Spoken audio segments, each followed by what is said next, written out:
এবং মজলিসে আবু আব্দুল্লাহ আল হুসাইন আলাইহিস সালাম আমরা পালন করতে পারছি। সালাওয়াত আলা মুহাম্মদ ওয়া আলিহি।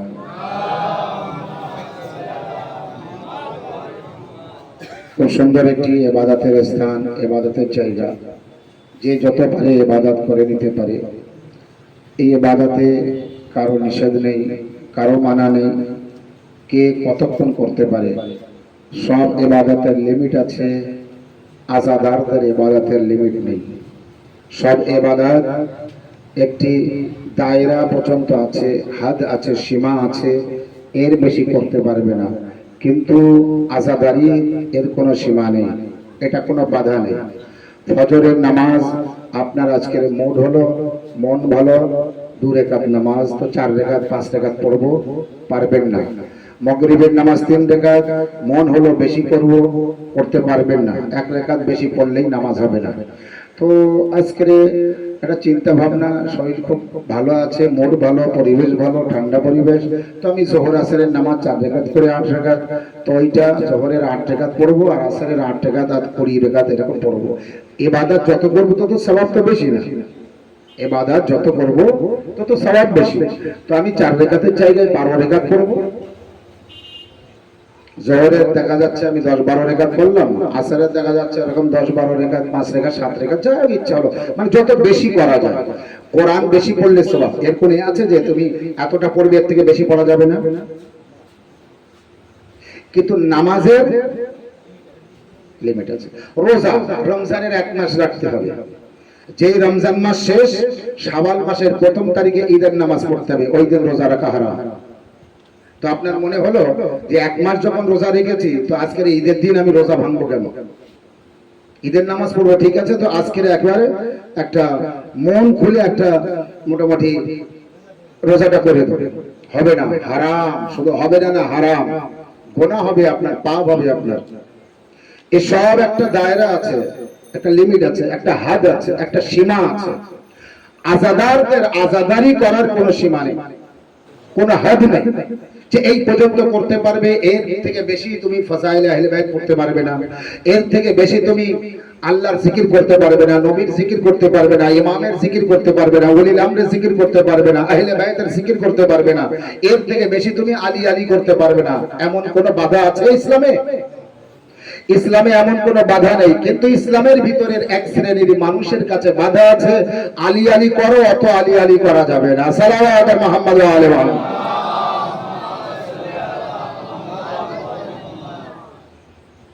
আলী আলী করো, কিন্তু অত আলী আলী করা যাবে না। ফাযাইল আহলে বাইত পড়ো, কিন্তু অত ফাযাইল আহলে বাইত করা যাবে না। জিকির আহলে বাইত করো, অত করা যাবে না। হুসাইন হুসাইন করো, অত করা যাবে না। বাস সারা রাত যদি পারো তো আল্লাহ আল্লাহ করো, যত পারো আল্লাহ আল্লাহ করো, যত পারো নবী নবী করো, কিন্তু এর পরে আর এগিয়ে যেতে পারবে না। এক শ্রেণীর মানুষের এই ধারণা করতে করতে আহলে বাইতের ফজিলত শুনলে দিল কলেজা জ্বলতে জ্বলতে এমন জায়গায় চলে গিয়েছে, তারা বলতে বাধ্য হয় যে তোমরা সব করো কিন্তু ওর মধ্যে শিরিক করো। শিয়ারা সব করে ভালো, কিন্তু শিরিক করে। আমি জিজ্ঞাসা করলাম কিসের শিরিক? তো বলে শিরিক ওই যে তোমরা আলী আলী করো, তোমরা আলীকে মাওলা মানো, আলীকে মাওলা বলো, আলীকে ওয়ারিস বলো, আলীকে রাহবার বলো, আলীকে নেতা বলো, আলীকে রাসূলের খলিফা বলো, আলী আলাইহিস সালামকে বিলা ফাসল খলিফা বলো, এটা তো শিরিক। আমি বললাম ঠিক আছে, এটা শিরিক, তো তুমি কোরআন পড়তে জানো? বলে আমি হাফিজে কোরআন। সাল্লাল্লাহু মুহাম্মদ ওয়া আলিহি। আমি বললাম তুমি কোরআন পড়তে জানো? তো বলে হ্যাঁ, হাফিজে কোরআন। তো কোরআন মুখস্থ আছে? আচ্ছা, কোরআন মুখস্থ আছে। তো সূরা মায়েদার 55 নম্বর আয়াত জানা আছে? তো সূরা মায়েদার 55 নম্বর আয়াত বলল হ্যাঁ হ্যাঁ 55 নম্বর আয়াত আছে। কি আয়াত আছে? বিসমিল্লাহির রহমানির রহিম, ইন্নামা ওয়ালিকুমুল্লাহু ওয়া রাসূলুহু ওয়াল্লাযিনা আমানু আল্লাযিনা ইউকিমুনাস সালাত ওয়া ইউতুনাজ যাকাত ওয়া হুম রাকিউন। এই আয়াত জানা আছে? হ্যাঁ জানা আছে। বলে এই আয়াতের মধ্যে কি আছে? আমি বললাম এই আয়াতের মধ্যে কি আছে বলো। তো বলল এই আয়াতের মধ্যে আল্লাহ আছে, আল্লাহ রাসূল আছে। আমরা যে আলীকে ওলি মানি, এটাই হচ্ছে প্রশ্ন, এটা শিরিক, এটা করা যাবে না। তো ওলি কি আছে? বলে আল্লাহ।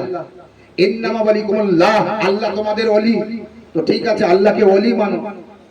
ওয়া রাসূলুহু, এবং আল্লাহর রাসূল তোমাদের ওলি। আমি বললাম ঠিক আছে এই পর্যন্ত, তো এরপরে আর কেউ ওলি নেই? তো এবার হাফিজে কোরআন মাথা নিচু করে নিল, কারিয়ে কোরআন মাথা নিচু করে নিল।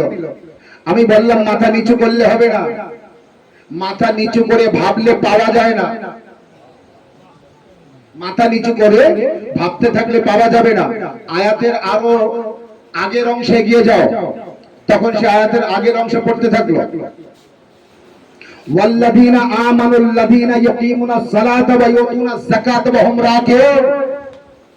আল্লাহ ওলি, রাসূল ওলি, এই সাথে সাথে ওই ব্যক্তিও ওলি যে রুকুর হালাতে যাকাত দেয়।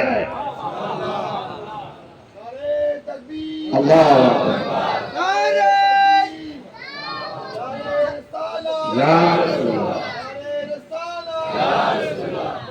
মাশাআল্লাহ মাশাআল্লাহ, দুই হাত তুলে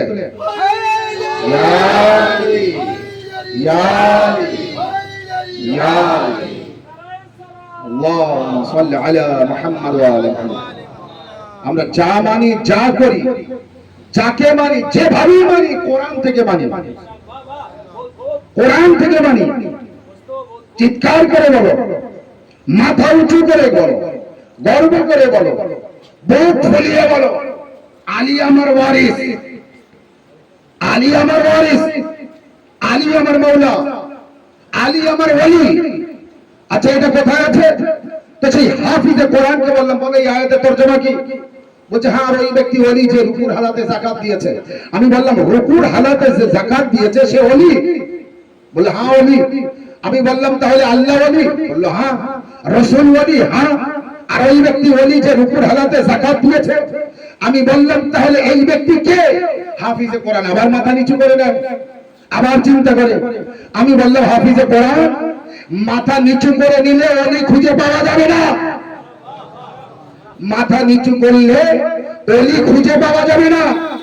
ওলিকে খুঁজতে হয় না, ওলি অটোমেটিক আছে, মানতে হয়। ওলি যে আছে সে নিজের জায়গায় আছে, তাকে মানতে হয়। তো বললো কিভাবে? এই ওলির তো বিবরণ জানি না, ইয়ে ওলিকে চিনবো কোথায়, ইয়ে ওলিকে জানবো কোথায়, ইয়ে ওলিকে পাবো কোথায়?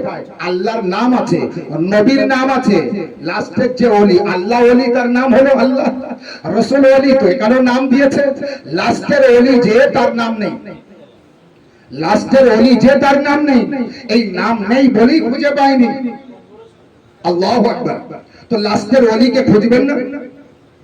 তো বললো হ্যাঁ, তার তো বিবরণ আছে। কি বিবরণ? যে রুকুর হালাতে যাকাত দেয় সেই ব্যক্তি ওলি। আচ্ছা এবার আমি বললাম যাও সৌদি আরবে, যাও পাকিস্তানে, যাও ইরানে, যাও ইরাকে, যাও বাংলাদেশে, এসো ভারতবর্ষে, পৃথিবীর মধ্যে যত দেশ আছে, কুয়েতে যাও, লেবাননে যাও, আমেরিকায় যাও, লন্ডনে যাও, যেখানে পারো যাও। যাওয়ার পরে তুমি খুঁজে এসো কোন ব্যক্তি আছে যে রুকুর হালাতে যাকাত দেয়। খোঁজো, সেই ব্যক্তিকে খুঁজে বার করো যে রুকুর হালাতে যাকাত দেয়। কথা মনে রাখবেন, শিয়ারা শিরক করে। প্রশ্ন কি? কথা কি? শিয়ারা সব ভাবে এরা শিরক করে। আমি জিজ্ঞাসা করলাম কিসের কারণে শিরক করে? বলে এরা আলী আলী করে। এই হচ্ছে শিরক। কিসের? আলী আলী করার কারণে। এরা আলীকে ওয়ারিস মানে।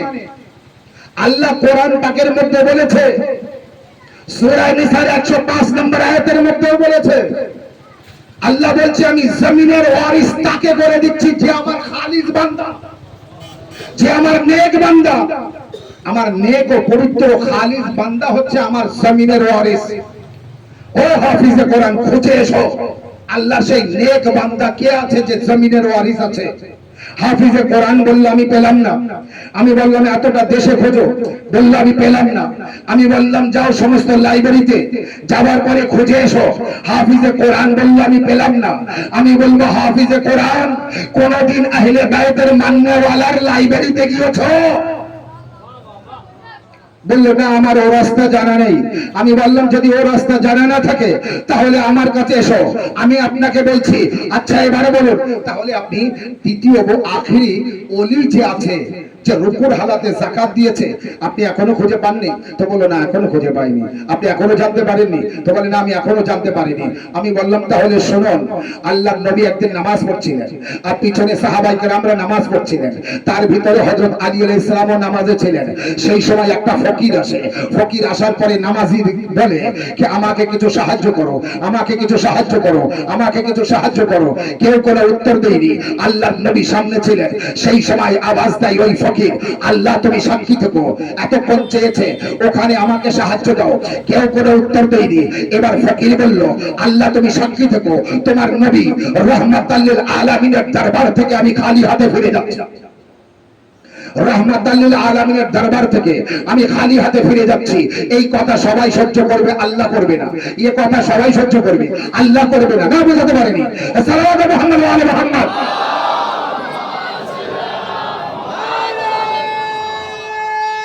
দুই হাত তুলে গাজীপুর মাজমা।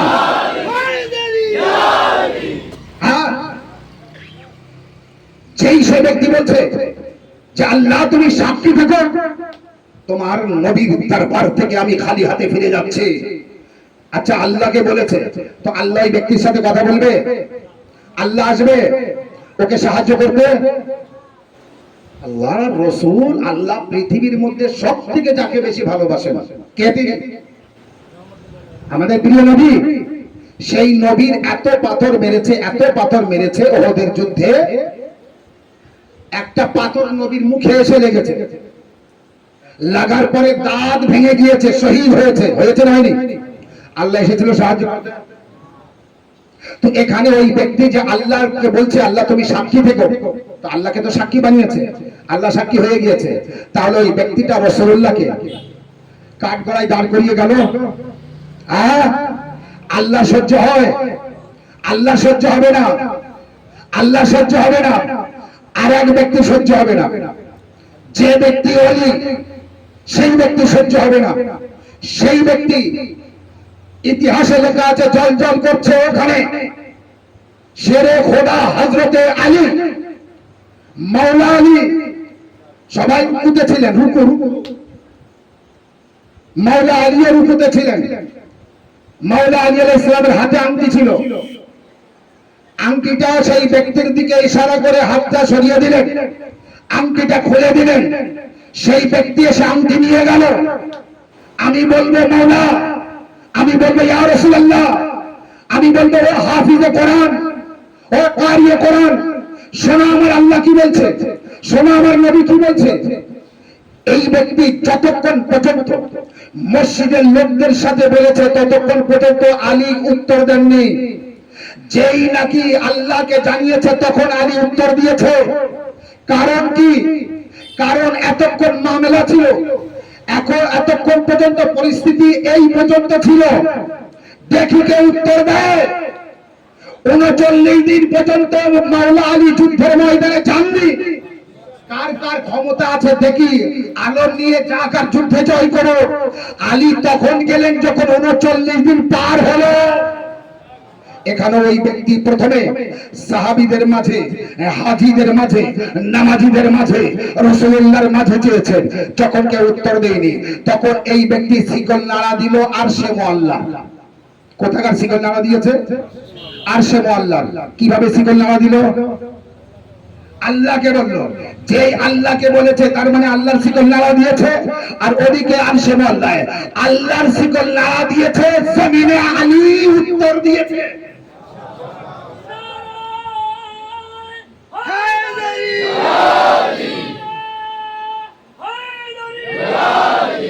যেই নাকি আসমানের আলীকে জানিয়েছে, জমিনের আলী তার উত্তর দিয়েছে। আসমানের আলী সাক্ষী দেখো আমি ফিরে যাচ্ছি খালি হাতে। সাথে সাথে জমিনের আলী আংটি দিয়ে বলে দিলেন তুমি আর বলতে পারবে না, খালি হাতে ফিরে যাচ্ছ। আর যেই আংটি দিয়েছে আল্লাহ বলছে জিবরাইল আর থাকা যায় না, তাড়াতাড়ি যা, আয়াত নিয়ে যা। তখন এই আয়াত নাজিল হলো। কোন আয়াত? ইন্নামা ওয়ালিকুমুল্লাহু ওয়া রাসূলুহু ওয়াল্লাযীনা আমানুল্লাযীনা ইউকিমুনাস সালাতা ওয়া ইউতুনাজ যাকাতা ওয়া হুম রাকিউন। আল্লাহ ওলি, রসুল ওলি, আর ওই ব্যক্তি ওলি যে রুকুর হালাতে যাকাত দিয়েছে। এবার আমি বললাম হাফিজে কোরআন, তাহলে ওই ব্যক্তি যে রুকুর হালাতে যাকাত দিয়েছে কে সেই ব্যক্তি? বললো আমি তো কোথাও পেলাম না। তাহলে আপনি যেটা বলছেন ইসলামের ইতিহাসে যদি থাকে তাহলে আলী সেই ওলি। আমি বললাম আলী যদি ওলি হয় তো সারাদিন আল্লাহ আল্লাহ করলে শিরক হয় না, নবী নবী করলে শিরক হয় না, আলী আলী করলে শিরক কিভাবে হয়? সালাওয়াত আল্লাহ।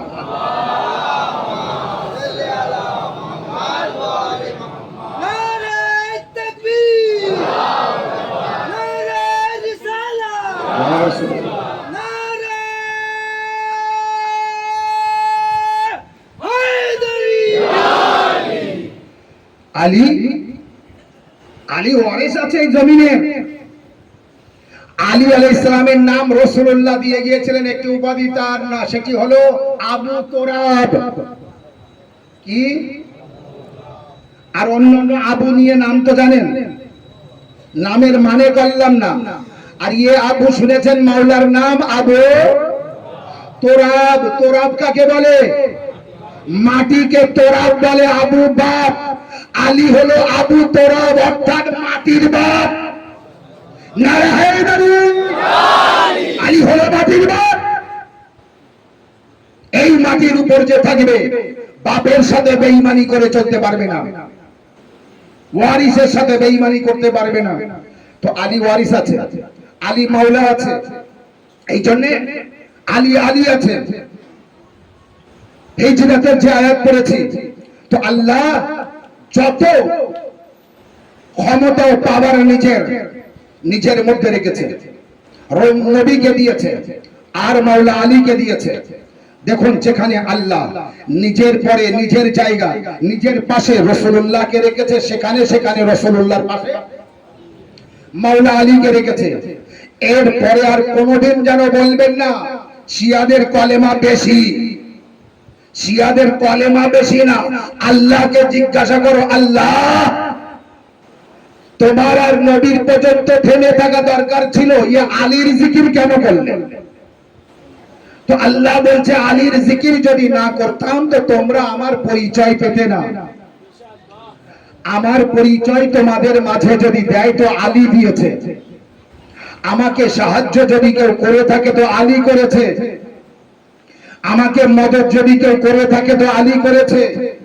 সমস্ত নবীদের ফাসিক হওয়ার হাত থেকে, ফাসিক মানে বোঝেন, সমস্ত নবীদের নবুয়তের লিস্ট থেকে কেটে নাম বাদ যাওয়া। এই এখন নাম বাদ যাচ্ছে না কেটে, এই নাম বাদ যাদের যাচ্ছে ডিলিট হয়ে যাচ্ছে, সাদা আসছে, তারাই বুঝছে যন্ত্রণা কি। রাত্রে ঘুম নেই, দিনের বেলা ঘুম নেই, প্যাকেটে কাগজ নিয়ে নিয়ে হয়রান হয়ে ঘুরে বেড়াচ্ছে। কোথায় গেলে বাঁচবো, কিভাবে বাঁচবো, তো কত বড় যন্ত্রণা তারাই জানে। নবীদের নবুয়তের লিস্ট থেকে নাম বাদ যেত এবং নবীরা ফাসিক হয়ে যেত যদি মাওলা আলী আখেরি নবীকে সাহায্য না করতেন। কারণ আল্লাহ সমস্ত নবীদের নবী বানানোর আগে ওয়াদা নিয়েছে, তোমরা এই আদম থেকে ঈসা পর্যন্ত তোমরা সবাই আমার নবী সাহায্য করবে। হ্যাঁ করব। যদি না করো ফাসিক হয়ে যাবে। ঠিক আছে, মেনে নিলাম। ওহদের যুদ্ধে বলুন, বদরে বলুন, হাইবারে বলুন, খান্দকে বলুন, নবীকে সাহায্য করতে আদম থেকে ঈসা পর্যন্ত কোন নবী এসেছিল? সমস্ত নবীর তরফ থেকে সাহায্য কে করেছে? মাওলা আলী করেছে। এবার বললেন সমস্ত নবী একদিকে, আমার নবীর পরে মাওলা আলী আর একদিকে। সালাওয়াত মুহাম্মদ ওয়া আলি মুহাম্মদ।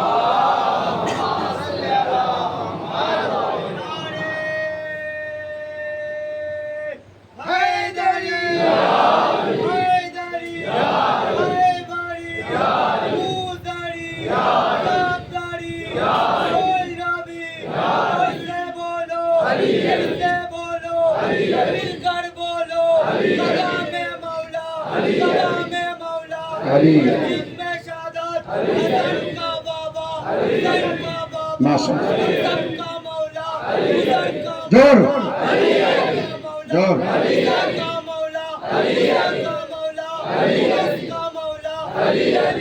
माशाअल्लाह।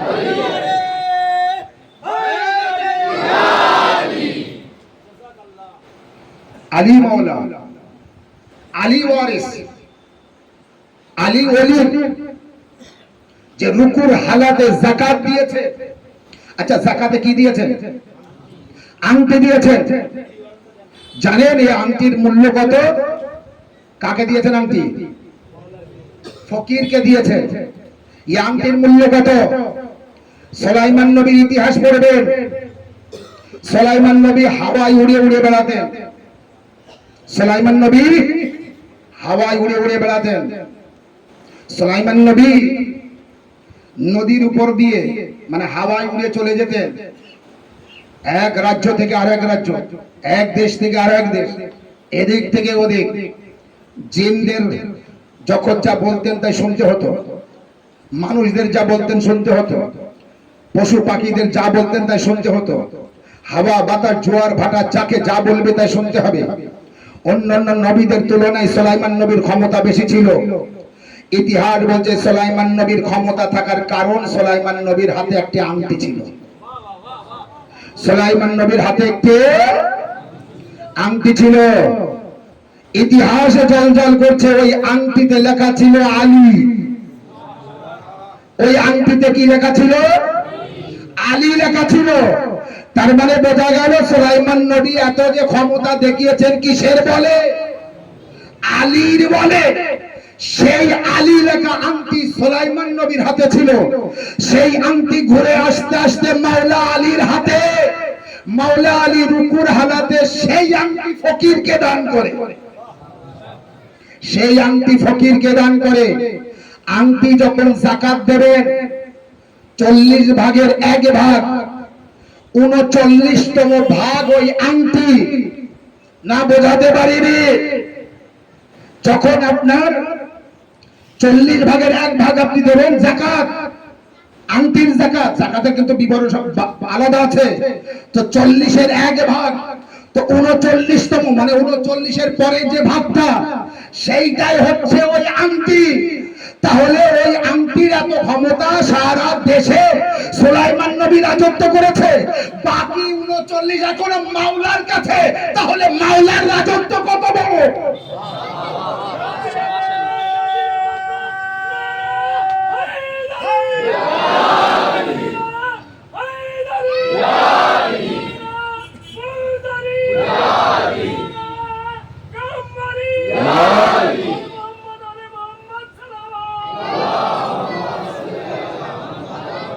তাহলে মাওলার ক্ষমতা কত বড়, মাওলার রাজত্ব কত বড়। কেউ একজন জিজ্ঞাসা করেছিলেন মাওলা আলী আলাইহিস সালামের কাছে, মাওলা সুলাইমান পয়গম্বরের তো এই রাজত্ব ছিল, আপনার কত বড়? তো তিনি তখন বলেছিলেন সুলাইমান পয়গম্বরের রাজত্ব এই, আর যার বিনিময় করতেন, চালাতেন এই ক্ষমতা, সেই পাওয়ারটা ছিল এই আংটির বিনিময়। যে আংটিটা আমি ফকিরকে সাদকা স্বরূপ দিয়েছিলাম, যাকাত স্বরূপ। তাহলে এবার ভাবো সুলাইমান নবীর হুকুমত রাজত্ব কত দূর ছিল আর আমার রাজত্ব কত দূর। তোমার মাথায় আসবে? বলে না মাওলা। মাওলা বললেন তাহলে শুনো না, ও মাথার জায়গায় থাকবে না। সালাওয়াত মুহাম্মদ ওয়া আলা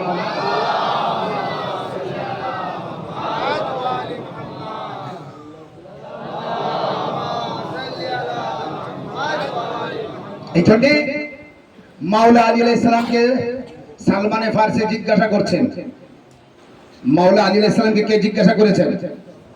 এই জন্য আগে একটা বলে নেই, আলী আলাইহিস সালামের কিছু কিছু ফজিলা, শুধু কিছু না, আলী নিজেই, আলীর ফজিলাত আছে, মাওলা আলী নিজেই। কারোর মাথায় আসার জন্য না, কারোর বোঝার জন্য না, কেউ বুঝতে পারবে না। এই জন্য অনেক কিছু ফজিলাত ইতিহাস আছে, সবার জন্য না। সে যদি বোঝে তো বোঝার জন্য হয় তাকে সালমান হতে হবে, আবুজার হতে হবে, মেকদাদ হতে হবে, কাম্বার হতে হবে, বুজার হতে হবে, মিসানে তাম্মার হতে হবে, সালমানে ফারসি হতে হবে, তাহলে বুঝতে পারবে, নতুবা বুঝতে পারবে না। সালাওয়াত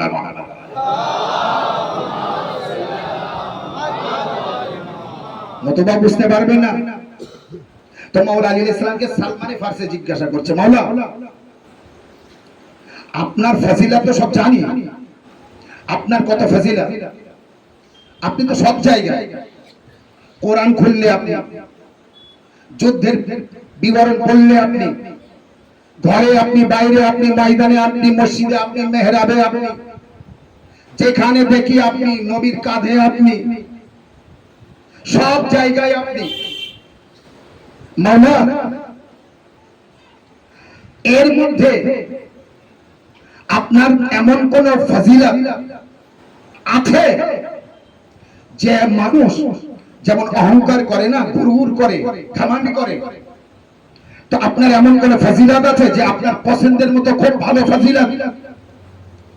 মাওলা আলী আলাইহিস সালাম বললেন কে সালমান, আমার একটা ফজিলত দেখাও যে ফজিলত ফজিলত না, আমার একটা কেরামতি দেখাও যে কেরামতি কেরামতি না, যেটা ভালো না, যেটা ফজিলত নেই। কিন্তু সালমান, শুনতে যখন চেয়েছো তো শোনো, আল্লাহ আমাকে এমন 4টি ফজিলত দিয়েছে, আদম থেকে ঈসা পর্যন্ত কোন নবী পায়নি, কারো নসিব হয়নি, কেউ খুঁজে পায়নি। আর এত সুন্দর ফজিলত কেন জানো সালমান? এত ভালো ফজিলত কেন জানো সালমান? শুনবেন কেন? বলছে সালমান শুনবে? বলছে হ্যাঁ মাওলা। বলছে সালমান, ये फजीलत देने वाला सुंदर, ताई फजीलत सुंदर। फजीलत देने वाला सुंदर, ताई फजीलत सुंदर। সালমানে ফারসির মাথায় কাজ করছে না সেই 4টে ফজিলত শুনবে। বলে মাওলা সেই 4টে ফজিলত?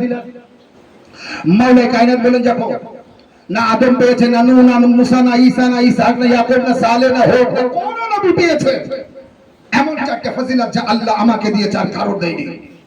সালমান, সেই 4টে ফজিলতের মধ্যে প্রথম ফজিলত, আল্লাহ তার পবিত্র কাবা ঘরে আমার জন্মগ্রহণ করার সুযোগ করে দিয়েছে। নারায়ে তাকবীর, পাহাড় বলছে আল্লাহু আকবার, নাদে আলী আলী, মাশাআল্লাহ মাশাআল্লাহ। মুশকিল আসান করো এসে,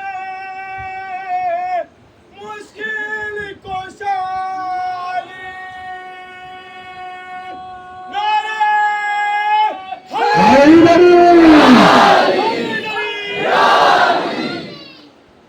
প্রথম সালমান, আল্লাহর পবিত্র ঘরে আমি আলী জন্মগ্রহণ করেছি, যা আমার আগে কেউ করতে পারিনি, আমার পরে আর কেউ করতে পারবে না। আল্লাহ এই ফজিলত যে আমাকে দিয়েছে, আল্লাহর ঘরে জন্মগ্রহণ করা, এর থেকে বড় ফজিলত কি হবে? আল্লাহর পবিত্র ঘরে জন্মগ্রহণ করা, যা সারা পৃথিবীর মানুষ মাথা ঠুকে মরে গেল এই সুযোগ কোনোদিন পাবে না। এখন যদি কারো হিম্মত থাকে কাবা ঘরে যাক, কোন গর্ভবতী মহিলাকে নিয়ে যে এর বাচ্চা জন্মগ্রহণ করবে এখানে, এর বাচ্চা ভূমিষ্ঠ করবে এখানে, বাচ্চাও ফিরে আসবে না, মাও ফিরে আসবে না, এ সুযোগ কারো নেই। আদম থেকে ঈসা পর্যন্ত, এমনকি শেষ নবীও কাবা ঘরে জন্মগ্রহণ করেছে। মানে 1,24,000 নবী আল্লাহ এই সুযোগ দেয়নি, এই অফার দেয়নি, এই ফজিলত দেয়নি, এই কারামতি দেয়নি যে আল্লাহর পবিত্র ঘরে জন্মগ্রহণ করবে। এ সালমান, আল্লাহ আমাকে দিয়েছে। দ্বিতীয় ফজিলত শুনবে, দ্বিতীয় ফজিলত শুনবে, আল্লাহু আকবার। দ্বিতীয় ফজিলত সালমান, নবী যখন হিজরত করবেন, নবীর ঘর ঘিরে ফেলেছে কাফেররা, মুশরিকরা নবীকে মারার জন্য ঘিরে ফেলেছে। 40টি খানদানের 40টি চকচকে তলোয়ার, 40টি লিডার 40টি তলোয়ার নিয়ে যখন নবীর ঘর ঘিরে ফেলে নবীকে মারার জন্য, ওই সময় আল্লাহ বলে, এ জিবরাইল, এ মিকাইল, এ ইসরাফিল, এ আজরাইল, এ ফেরেশতারা আমার নবীকে মারতে এসেছে, তোমরা কে পারবে যাও। নবীর বিছানায় শুতে হবে আর আমার নবী হিজরত করবে। আমার নবী বেঁচে যাবে, মরতে হয় তোমরা মারা যাবে, আমার নবী মারা যাবে না। আমার নবীকে বাঁচাতে পারবে কে? কোন নবী, কোন ফেরেশতা রাজি হতে পারেনি, কোন ফেরেশতা আসতে পারেনি। জমিনের দিকে লক্ষ্য করে বলছে, আল্লাহ কে আছে? কে আছে আমার নবীর জীবন বাঁচানোর জন্য নিজের জীবন দেবে? সব চোখ। মাওলায়ে কায়নাত আলী ইবনে আবি তালিব বললেন, আল্লাহ আমি রাজি আছি। আল্লাহ তখন বলছে, कि আমার নবীর জীবন বাঁচাতে যে জীবন দেবে সে যা চাবে তাই দেব, সে যা চাবে তাই দেব। সে কি দেবে? যা চাবে তাই দেব তাকে আমি। বলো আলী তুমি কি চাও? আমার নবীর বিছানায় শুয়ে নবীকে বাঁচাতে হবে, নবী হিজরত করবে, আলী তুমি কি চাও? আলী বলছে আমি কি আর চাবো, তুমি যেটা দেবে তোমার মর্জি যেটা সেটাই। আবার আল্লাহ বলছে এটা না, তুমি বলো কি চাও। বলছে তোমার যেটা মর্জি। আলী তুমি ভালোভাবে বলো, আমি ঠাট্টা করছি না, বলো কি চাও। আলী বলছে আল্লাহ তোমার মর্জি। আল্লাহ বলছে আলী যখন এতই আমার মর্জি তোমার চাওয়ার প্রয়োজন, চাওয়াও পাওয়ার আছে, তো যাও আমি আল্লাহ আমার যে ইচ্ছা আমার যে মর্জি আমি তোমাকে দিয়ে দিলাম।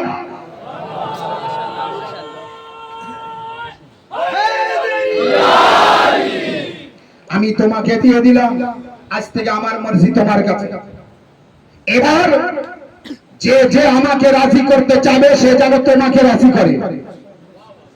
আলী তুমি রাজি তো আমি আল্লাহ রাজি, তুমি রাজি না তো আমি আল্লাহ রাজি না। সাল্লাল্লাহু আলা মুহাম্মদ ওয়া আলা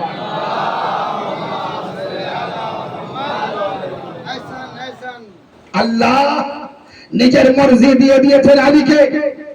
মাওলা আলী নিজে মর্জি নিয়ে রেখেছে। এই মর্জি কোথায় কোথায় ব্যবহার করবে, এই মজলিস পড়তে গেলে আবার 1 ঘন্টা লাগবে না, সেটা এখন না। বাস এতটুকু আল্লাহ নিজের মর্জি দিয়ে দিয়েছে। আলী আল্লাহর মর্জি কিনে নিয়েছে, নিজের নফস বিক্রি করে দিয়েছে। রাসূলুল্লাহ হিজরত করে চলে গেলেন। ঘটনা সব এই পর্যন্ত ঠিক, কিন্তু আল্লাহর মর্জি কার কাছে? আল্লাহর মর্জি কার কাছে? আল্লাহর ইচ্ছে কার কাছে? আলীর কাছে। এখন আর আল্লাহ নিজের কাছে ইচ্ছা রাখেনি। আল্লাহ যখন আমার ও আপনার নবীকে দুনিয়ায় পাঠিয়েছে, জান্নাত জাহান্নাম হাউজে কাউসার জান্নাতের বাদশাহী সব নবীকে দিয়ে পাঠিয়েছে। নবী এসে কি করলেন? নিজের কাছে কিছুই রাখেনি। আলীকে দিলেন, ফাতেমাকে দিলেন, হাসানকে দিলেন, হুসাইনকে দিলেন, নিজের কাছে কিছু রেখেছে? জান্নাতের বন্টন, জান্নাত জাহান্নামের বন্টনকারী আলী তুমি, মেয়েদের জান্নাতের সরদারনি ফাতেমা তুমি, ছেলেদের যুবকদের বাদশা হাসান হোসেন তোমরা। নবী দেখেছে নিজের কাছে কিছু? আল্লাহ নিজের মর্জি নিজের কাছে রাখেনি, নবী নিজে এসব কিছু নিজের কাছে রাখেনি। সাল্লাল্লাহু আলা মুহাম্মদ ওয়া আলা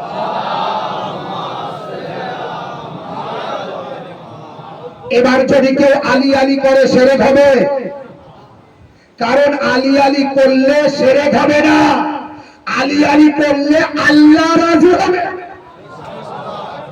না। বোঝাতে পারি? যত আলী আলী করবে তত আল্লাহ রাজি হবে, যত আলী আলী করবে না তত আল্লাহ নারাজ হবে। সাল্লাল্লাহু আলা মুহাম্মদ ওয়া আলি মুহাম্মদ।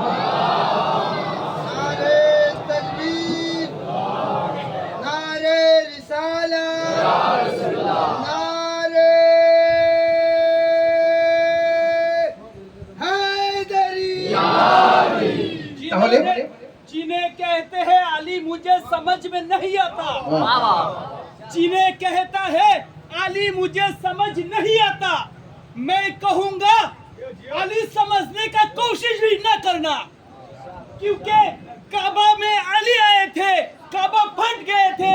अगर तुम्हारा दिमाग में अली आ जाएगा तो तुम्हारा दिमाग फट जाएगा। अरे हैदरी,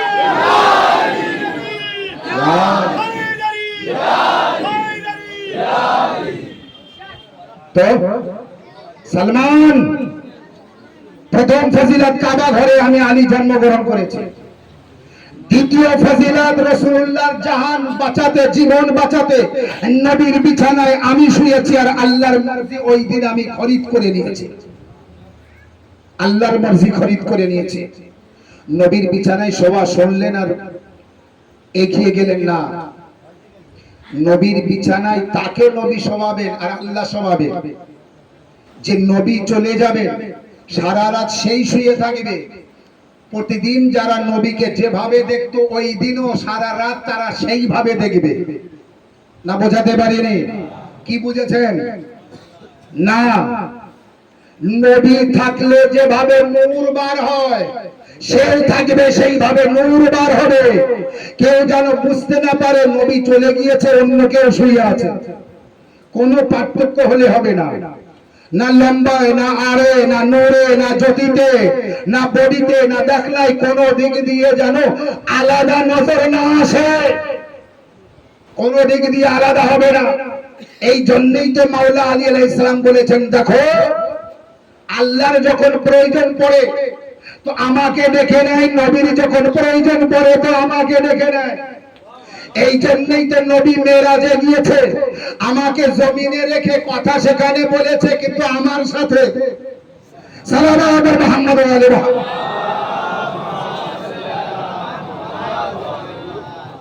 খবরদার, এই যে বলেছে না আলীকে মানো, কিন্তু জানার চেষ্টা করো না, জানার চেষ্টা করবে না, বাস মানতে হবে। তো সালমান দ্বিতীয় ফজিলতকে হিজরতের রাতে নবীর বিছানায় সবার হিম্মত, সবার ক্ষমতা কারো হয়নি, আমি আলী শুয়েছি, আমি আলী শুয়েছি। সালমান তৃতীয় ফজিলত শুনবে, হামাওলা আপনারা শুনবেন, মাওলা হ্যাঁ দ্বিতীয় ফজিলত শুনবো। মাওলায়ে কায়নাত বললেন কে সালমান তৃতীয় ফজিলত 1,25,000 হাজিদের মাঝে আল্লাহর রাসূল 4 রাস্তার মোড়ে সকলকে দাঁড় করিয়ে আমার দুই বাজু ধরে উঁচু করে বলেছে, মান কুনতু মাওলা ফাহাযা আলিয়্যুল মাওলা।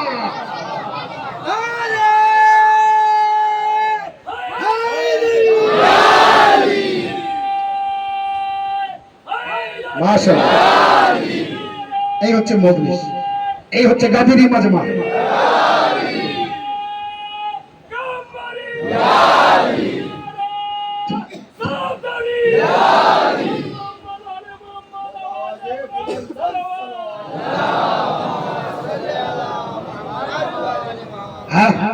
সালমান রাসূলুল্লাহ 1.25 লাখ হাজীদের মাঝে আমার দুই বাজু ধরে উঁচু করে আমার বেলায়েতের প্রচার করেছে, আমার বেলায়েতের প্রচার করেছে, আমার বেলায়েতের প্রচার করেছে, আমার মাওলায়াতের প্রচার করেছে। রাসূলুল্লাহ বলেছেন, আমি যার যার মাওলা, আলীও তার তার মাওলা। এ সালমান, আদম থেকে ঈসা পর্যন্ত কোন নবীও পায়নি, আর কিয়ামত পর্যন্ত কোন মানুষ পাবে না এই উপাধি যা আমাকে দিয়েছে।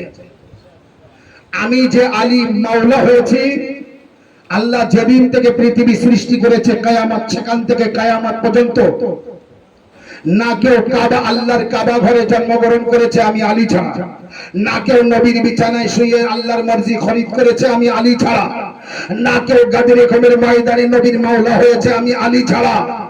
এ সালমান, চতুর্থ ফজিলত শুনবে, শেষ ফজিলত সালমান শুনবে, চতুর্থ ফজিলত হামাওলা। এই যেমন আপনারা চিন্তিত করেন, এখন এইভাবে আমি চতুর্থ ফজিলতটা না বলে মোসাহেবে যাব আর চলে যাব না, আমাকে নামতে দেবেন আর না মন ভালো লাগবে, আর কাল মেম্বারে আসা পর্যন্ত এর ভিতরে আমাকে স্বস্তিতে থাকতেও দেবেন না। আর আপনি কি থাকতে দেবেন? আমি নিজেই থাকতে পারবো না। তার মানে সালমানও শুনতে ইচ্ছুক, মাওলা আলীও শোনাতে ইচ্ছুক, বলতে ইচ্ছুক। তো মাওলা আলী আলাইহিস সালাম বলেন, সালমান যখন বলছো তখন শোনো, রাসূলুল্লাহ মেরাজে গিয়েছিলেন। হ্যাঁ হ্যাঁ হ্যাঁ মাওলা, রাসূলুল্লাহ মেরাজ হয়েছিল। সালমান, রাসূলুল্লাহ মেরাজে গিয়েছিল না আল্লাহর সাথে কথা বলতে? হ্যাঁ হ্যাঁ গিয়েছিল। সালমান তুমি তো দেখেছো আমি যাইনি। তো বলে না, আপনি ঘরে ছিলেন? বলে হ্যাঁ আমি ঘরে ছিলাম। রাসূলুল্লাহ মেরাজে গিয়েছে।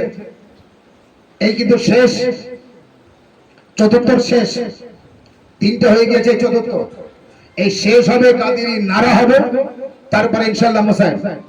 সালমান, সালমান রাসূলুল্লাহ মেরাজে যায়, মেরাজ করার পরে জান্নাতে যায়। জান্নাতে একটি গাছ, একটি আপেল গাছ থেকে আল্লাহ রাসূলুল্লাহকে একটি আপেল দেন। আল্লাহ জান্নাতে আপেল গাছ থেকে রাসূলুল্লাহকে একটি আপেল দেন। রাসূলুল্লাহ সেই আপেলটি খান।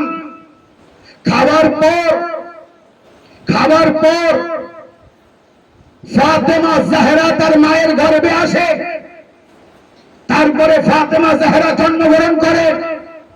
সালমান সালমান জানো চতুর্থ ফজিলত মাওলা সালমানকে শোনাচ্ছে। সালমান, তারপরে ফাতেমা ওই সেব খাওয়ার পরে, আপেল খাওয়ার পরে ফাতেমা জন্মগ্রহণ করে।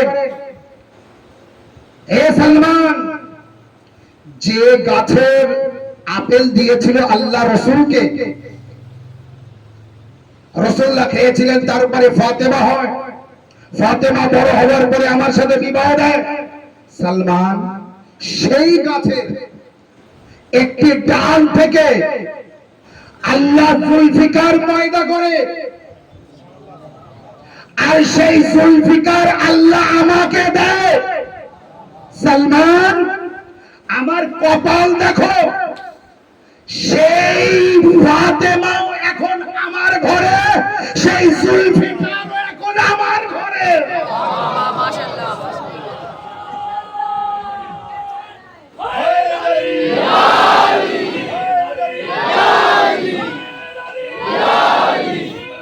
মাশাআল্লাহ।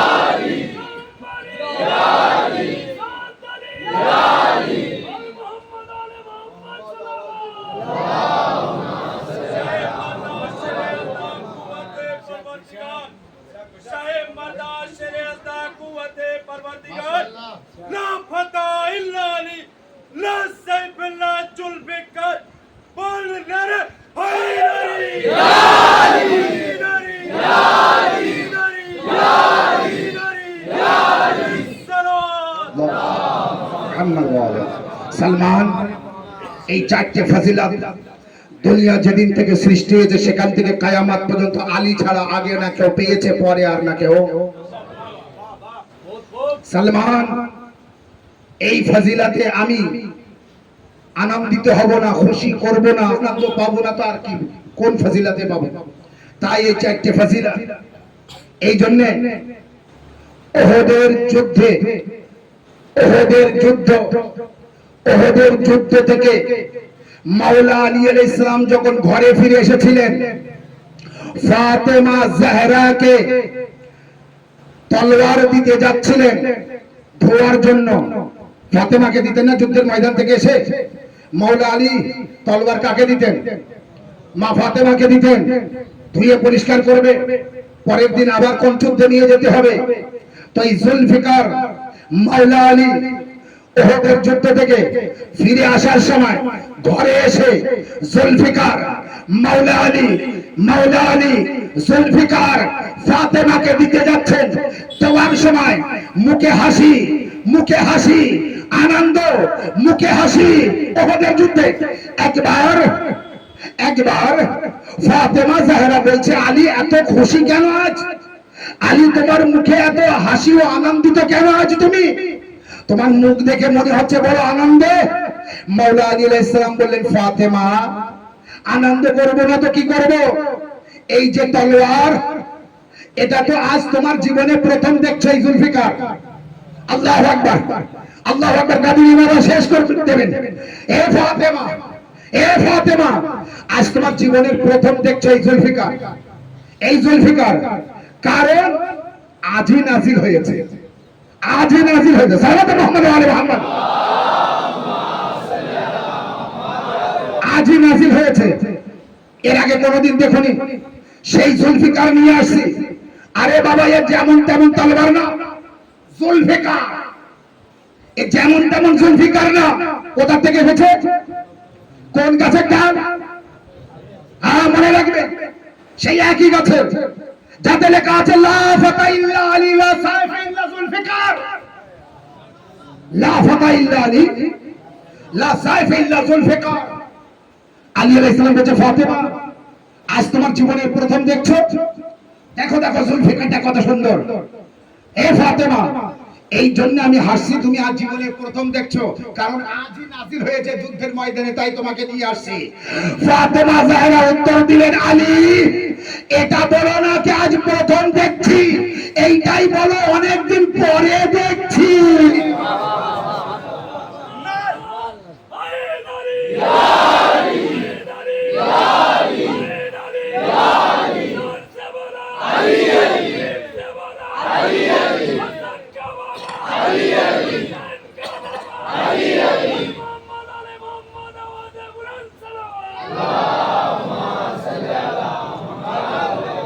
আলী আলী তুমি এইটা বলো না যে আজ প্রথম দেখছি, বরং তুমি এটাই বলো অনেকদিন পরে দেখছি। তার মানে বুঝতে পেরেছেন, আমি যখন জান্নাতে ছিলাম সবসময় দেখতাম, আমি যেখানে ছিলাম এই জুলফিকার সেখানেই ছিল। হ্যাঁ অনেকদিন পরে দেখছি, কিন্তু আজ প্রথম দেখছি না। এবার বোঝা গেল জয়সা আলী বৈসা ফাতেমা, যেমন ফাতেমা তেমন আলী, যেমন আলী তেমন ফাতেমা। আল্লাহু আকবার, আল্লাহু আকবার।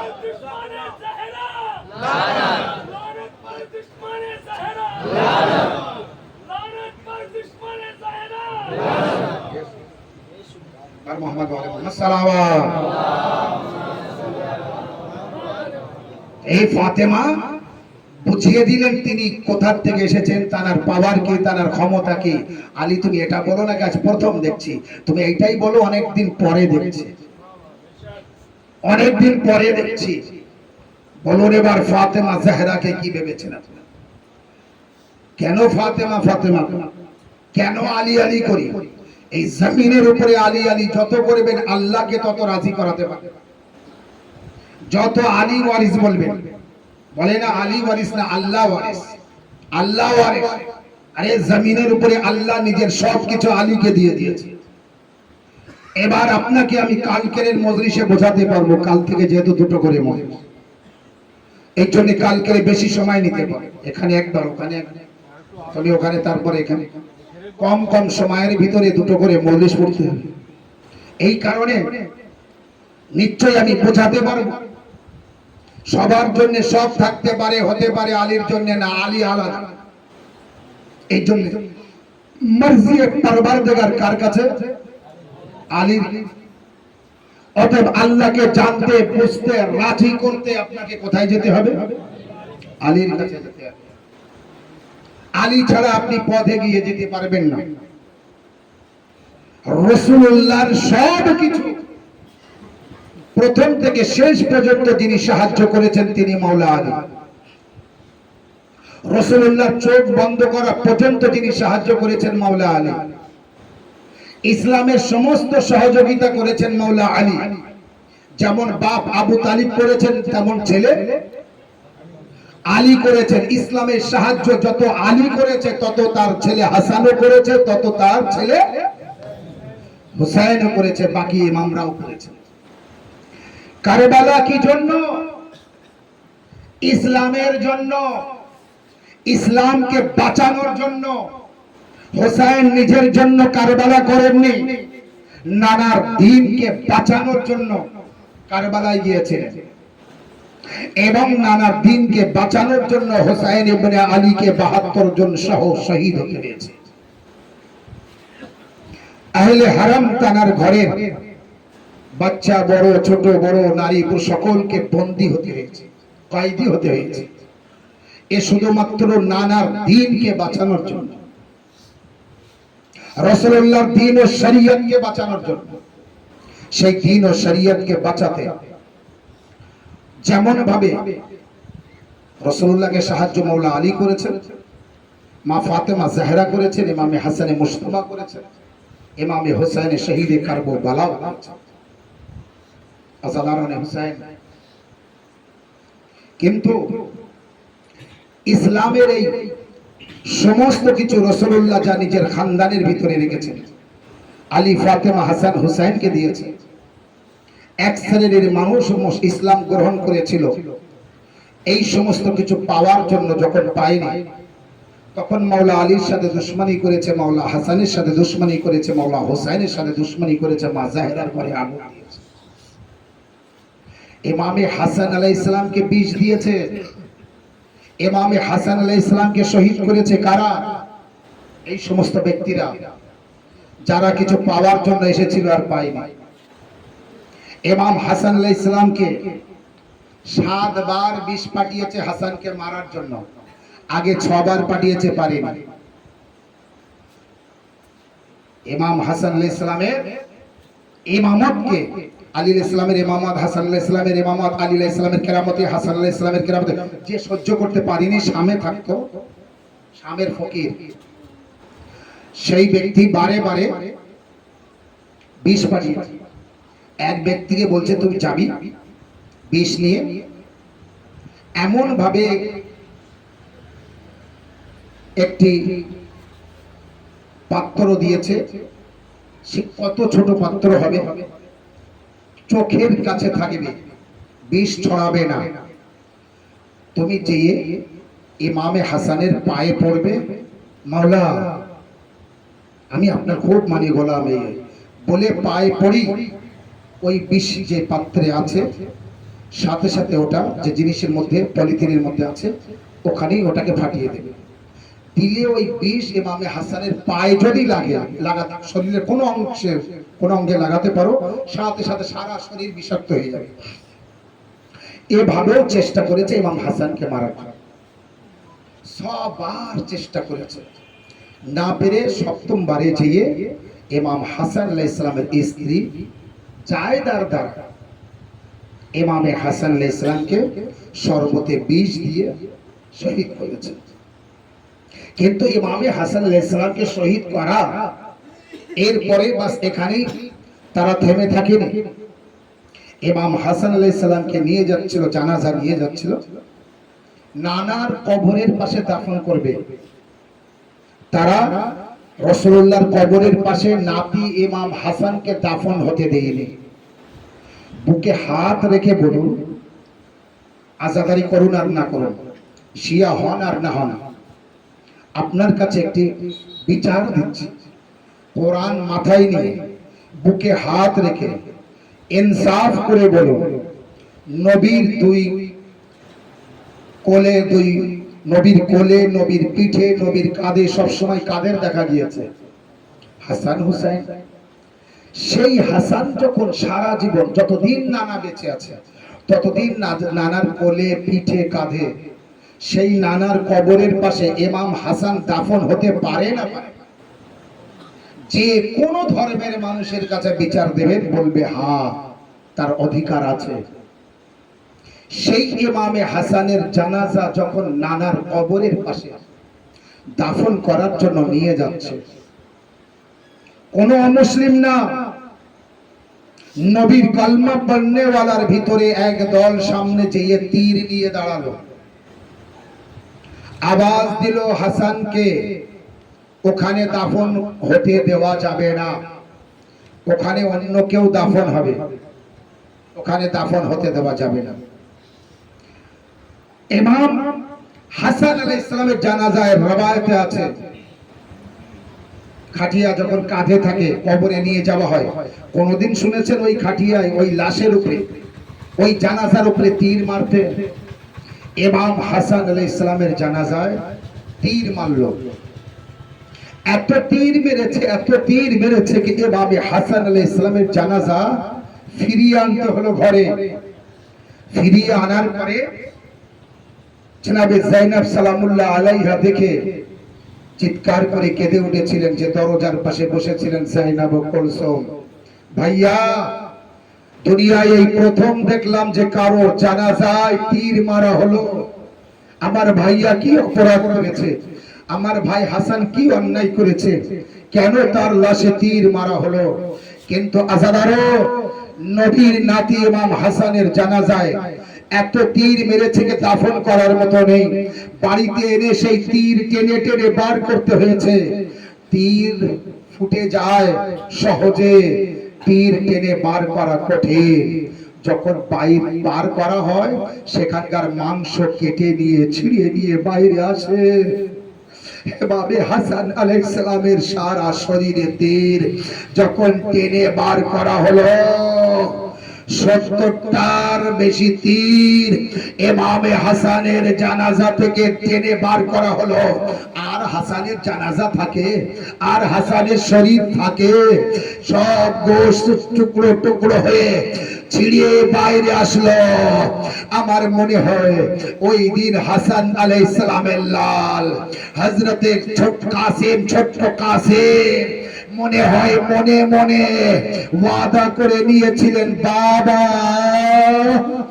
আজ তোমার লাশা এত তীর মেরেছে কে তোমার তীর বার করে নিয়েছে, তো লাশের টুকরো বাইরে এসেছে।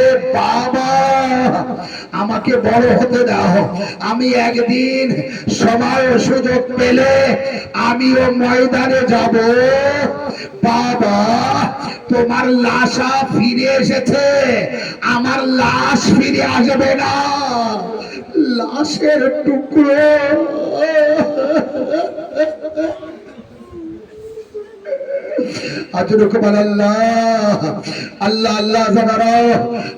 খুব কষ্টের মুসায়েব পড়ে ফেলেছি, জানি না কে আর কারা বুঝতে পেরেছে। হায় কাসিমের মুসায়েব, মা ও বোনেরা যে যেখানে বসে আছেন কাসিমের মুসায়েব শুনুন। ছোট্ট কাসিম ওই দিনের ওয়াদা মনে রাখবেন। বাবা তোমার জানাজা ফিরে এসেছে, কাসিমের জানাজা আসবে না। হ্যাঁ আসবে, কিন্তু জানাজা আসবে না, লাশের টুকরো আসবে। তাই হলো সন 61 হিজরি 10ই মুহররম যখন একে একে ময়দানে যায়, কাসিমের মা উম্মে ফারওয়া কাসিমকে বলে, কাসিম আমার দুধ ক্ষমা করবে না? এ কাসিম এখনো তুমি আছো, যাও বেটা রনে যাও, বেটা ময়দানে যাও, মাওলার কাছ থেকে অনুমতি নিয়ে এসো। ইমাম হুসাইন আলাইহিস সালামের কাছে যায়, মাওলা মাওলা আমাকে অনুমতি দেন, চাচা আমাকে অনুমতি দেন। হযরতে মাওলা ইমাম হুসাইন আলাইহিস সালাম বলেন, না বেটা না কাসিম, আমি তোমাকে অনুমতি দিতে পারছি না। কারণ জানো কাসিম, যখন আমার ভাই হাসানের কথা মনে পড়ে, আমি তোমাকে দেখে নি, আমি তোমাকে দেখি আমার মন ভরে যায়। কাসিম তুমি ময়দানে গেলে আমি কাকে দেখব, তুমি শহীদ হলে আমি কাকে দেখব? কাসিম একবার কাসিম বললেন, মায়ের কাছে যেয়ে বললেন, আম্মা আম্মা চাচা আমার অনুমতি দিচ্ছে না। একবারে জনাবে উম্মে ফারওয়া কাসিমের মায়ের মনে পড়ে গেল, আওয়াজ দিলেন, কাসিম কাসিম যাও তোমার মাওলার কাছে যে বলো, মাওলা আমার হাতে একটি তাবিজ বাঁধা আছে, আমার বাবা এই তাবিজটি বেঁধে দিয়েছিলেন, যাও যে বলো, মাওলা আমার বাবা বলেছিলেন যে যখন তোমার মাওলা হুসাইন বড় বিপদে পড়বে তখন এই তাবিজটি খুলে মাওলাকে দেখাবে। আজাদারে কলিজা ফেটে যায়। হায় বাবে হাসানের ওসিয়া একবার তাবিজটি নিয়ে ইমাম হযরতে কাসিম দিয়ে দিলেন মাওলা হুসাইনকে, বললেন, আকা এ মাওলা আমার বাবা আমার হাতে একটি তাবিজ বেঁধে দিয়েছিলেন, এই সেই তাবিজটি, আর বলেছিলেন যখন মাওলা হুসাইন বড় বিপদে পড়বে, আমার ভাই যখন বিপদে পড়বে তখন এই তাবিজটি আমার ভাইকে দিয়ে দেবে। ইমাম হুসাইন আলাইহিস সালাম তাবিজটি নিলেন, তাবিজটি খুলে পড়লেন। আচ্ছা ধরো যেই হুসাইন খুলে পড়লেন, মাটিতে বসে পড়লেন, কাসিমের মাথায় হাত বুলিয়ে একেবারে কাসিমকে বলে, কাসিম আমি আর তোমাকে রাখতে পারবো না। আমার ভাই তখন ইমাম ছিলেন, সেই সময় আমাকে নির্দেশ দিয়ে গিয়েছে, তাবিজে লেখা আছে, হুসেন হুসেন আমি যুগের ইমাম তোমার ভাই হাসান বলছি, আমার কাসিমকে আমার তরফ থেকে যেতে দাও ময়দানে।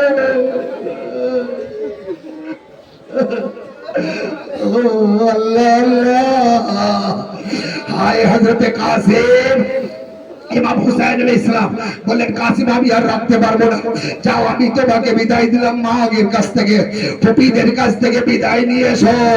আজাদারও কাসিম চলে বিদায় নিয়ে আসলে, কাসিম একা ঘোড়ার পিঠে সওয়ার হতে পারছে না। আজাদারও জানেন কেন? এত ছোট্ট কাসিম একা সওয়ার হতে পারছে না। হুসাইন মাওলা হুসাইন কাসিমকে ধরে ঘোড়ার পিঠে সওয়ার করিয়ে দিলেন, যাও কাসিম খোদা হাফেজ। ইমামে হাসান, হায় হাসানের লাল চলে গেলেন ময়দানে, কাসিম ময়দানে চলে গেলেন। হুসাইন বললেন, কাসিম আমি যেন দেখতে পাই, আমি যেন শুনতে পাই। এক সময় হুসাইন দেখছিলেন, এক সময় হুসাইন আলাইহিস সালামের কানে আওয়াজ আসে, চাচা চাচা আমাকে সবাই ঘিরে ফেলেছে, আমাকে তীর ও তলোয়ার মারছে, ও চাচা আমি আর থাকতে পারছি না, চাচা আমাকে সাহায্য করো।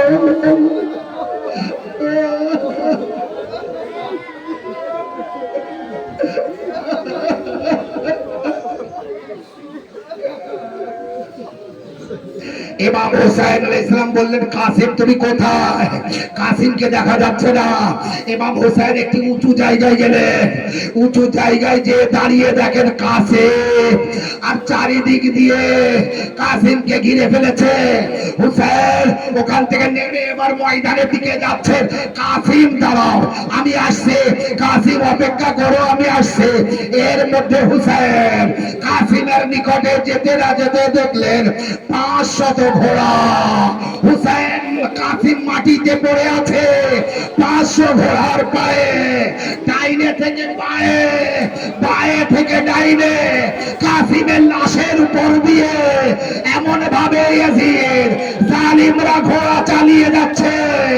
কাসিমের লাশা টুকরো টুকরো জমিনে কারবালায়। হুসাইন আওয়াজ দিলেন, কাসিম, আওয়াজ দেয় মাওলা আমি এখানে, কাসিম মাওলা আমি এখানে। কিছুক্ষণ পরে আর আওয়াজ আসছে না, জালিমরা সরে যায়, যে দেখে কাসিমের একটা হাত এখানে, আর একটা হাত ওখানে, আর একটা পা ওখানে, আর একটা পা, হায় কাসিম টুকরো টুকরো জমিনে কারবালা। এই জন্যই তো ফল দিয়েছে কাসিমের নামে। হুসাইন কাসিমকে কিভাবে কি মাইনে আসবে, এই যে মেদা আছে না, এটা হুসাইন কারবালায় বিছিয়ে দিলে মাটিতে, যেখানে যতটা কাসিমের লাশের টুকরো পেয়েছে হুসাইন,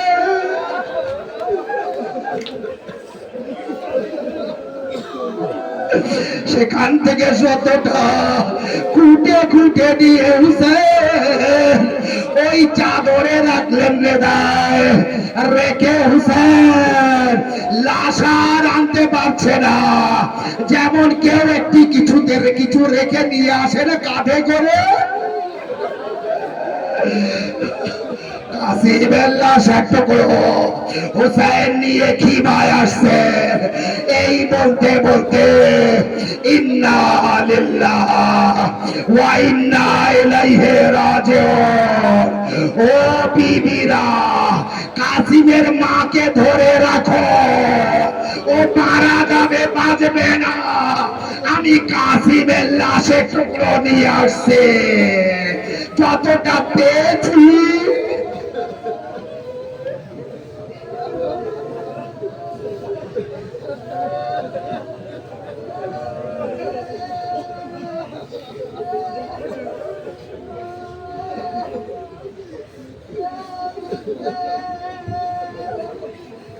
हाय हाय कासिम, हाय कासिम, हाय हाय कासिम, हाय कासिम। কখনো এক টুকরো তুলে, কখনো আর এক টুকরো তুলে। हाय हाय कासिम, हाय कासिम, हाय हाय कासिम, हाय कासिम। থাকবো না যেদিন আমি কাসিম কারবালার ওই ময়দানে, থাকবো না যেদিন আমি কাসিম কারবালার ওই ময়দানে।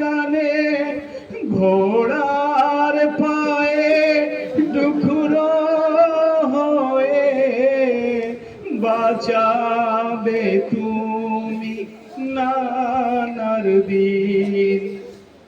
হায় হায় কাসিম, হায় কাসিম, হায় হায় কাসিম, হায় কাসিম।